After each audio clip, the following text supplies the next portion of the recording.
Hey, can I ask you something? Sure, go ahead. What do you say in English when you don't know the answer to something? Most people say, I don't know. Yes, always I don't know, every single time. But here's the thing. In real English conversation, there are so many better ways to say it. Ways that sound more natural, more polite, more confident.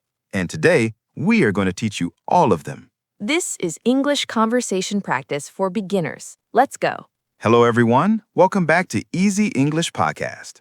Hi, I'm Sarah. And I'm Mike. So happy you're here today.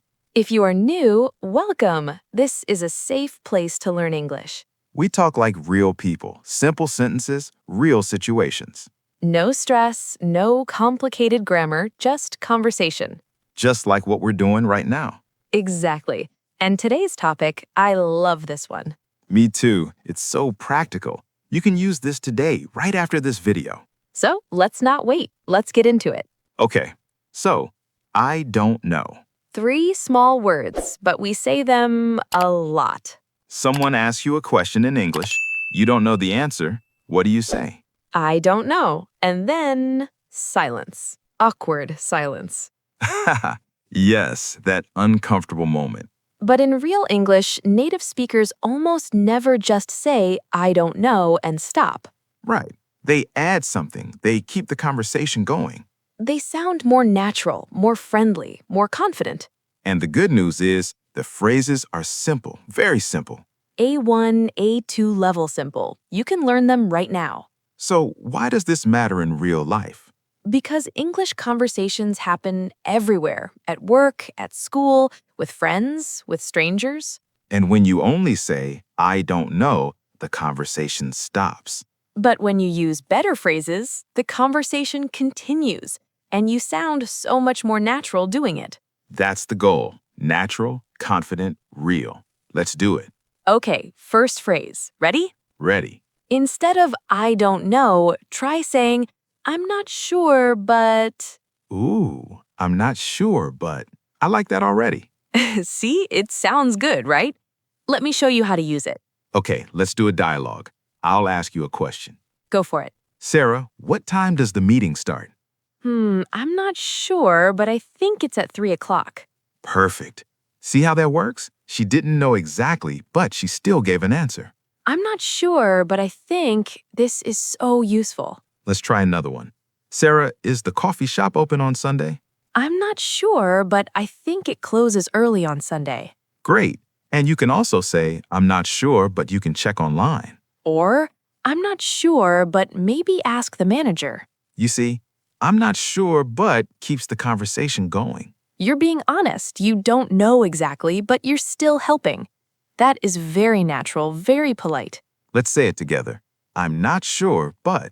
I'm not sure, but... One more time. I'm not sure, but I think...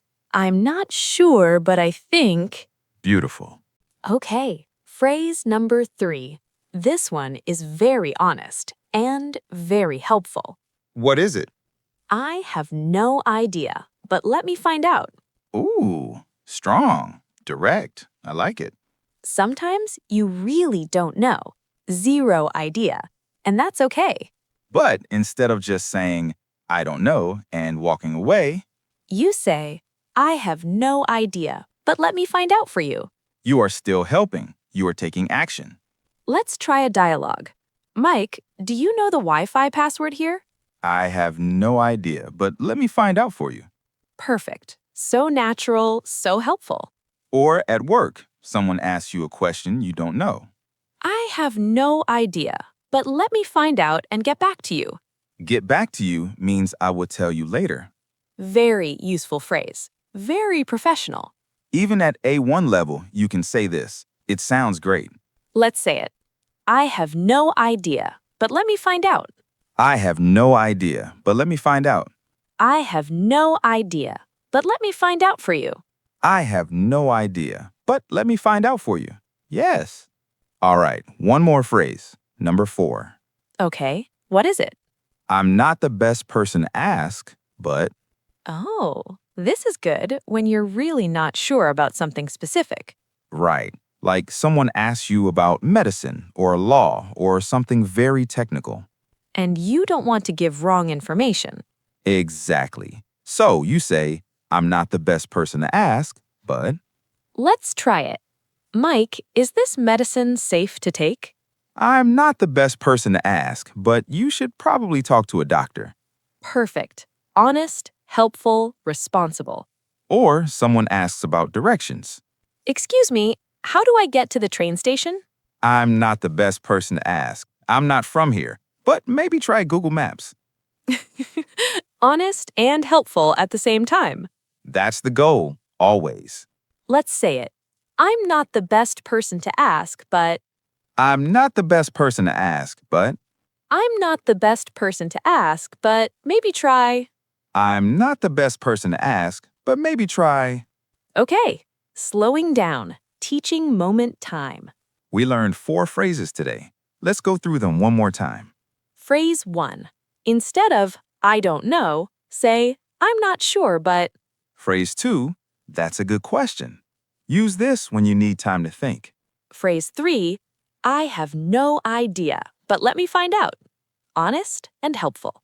Phrase 4, I'm not the best person to ask, but use this for difficult topics. All 4 phrases, they do the same job as I don't know. But they sound more natural, more polite, more confident. And here's an important thing. You can mix them. Yes, you don't have to say the same one every time. One day you say, I'm not sure, but another day, that's a good question. Mix it up, keep it natural, keep it real. That's how real English speakers talk. And now, so do you. Okay, let's make this even more useful. More situations. Let's talk about work first. Very common situation. Your boss asks you something you don't know. Oh, this happens all the time. You don't want to just say, I don't know to your boss. No. That doesn't sound good. So instead, that's a good question. Let me check and get back to you. Perfect, professional, confident. Or at school, your teacher asks a question in English class. And you don't know the answer, so you say, I'm not sure, but I think. yes, the teacher sees you are trying. That's what matters. Now let's talk about social situations with friends. Your friend asks, hey, do you know a good restaurant near here? I have no idea, but let me check for you. Easy, friendly, natural. And one more, meeting someone new, a stranger. They ask you for information you don't have. I'm not the best person to ask, but try asking at the front desk. You see, every situation, you have something good to say. You never have to just say, I don't know, and feel embarrassed. Never again. Never again. Okay, practice time. This is the most important part. Say these sentences out loud. Right now, don't be shy. Your voice needs to practice, not just your ears. Ready? Let's go. I'm not sure, but I think. I'm not sure, but I think. I'm not sure, but you can check online. I'm not sure, but you can check online. That's a good question. That's a good question. That's a good question. I think. That's a good question. I think. I have no idea, but let me find out. I have no idea, but let me find out for you. I have no idea, but let me find out for you. I'm not the best person to ask, but I'm not the best person to ask, but now say all 4 phrases one more time, on your own, out loud. seriously, out loud, it makes a real difference. Trust us. Okay, comment time. We love this part. Here is your challenge for today. Someone asks you, what is the best city to visit in your country? Answer in the comments using one of today's phrases. For example, that's a good question. I think the best city is. Or, I'm not sure, but I think you should visit. Use any phrase. Write any answer. Just write something. And if you used to always say, I don't know, tell us in the comments. We want to know, and we will reply. So, go down to the comments right now. We'll see you there. Okay, we are almost at the end, but before we go, we want to say something. Learning English is not about being perfect. It's about getting better every single day. Today, you learned 4 new phrases. That is real progress. The next time someone asks you a question in English, you have something to say. You don't have to freeze. You don't have to feel embarrassed. You have the words. Now go use them. You've got this. We really believe that. Thank you so much for watching Easy English Podcast today. If this video helped you, please give it a thumbs up. It really helps our channel grow. And subscribe if you haven't already. We have so many more great episodes coming. We'll see you in the next one. Take care, everyone. Bye-bye. Bye.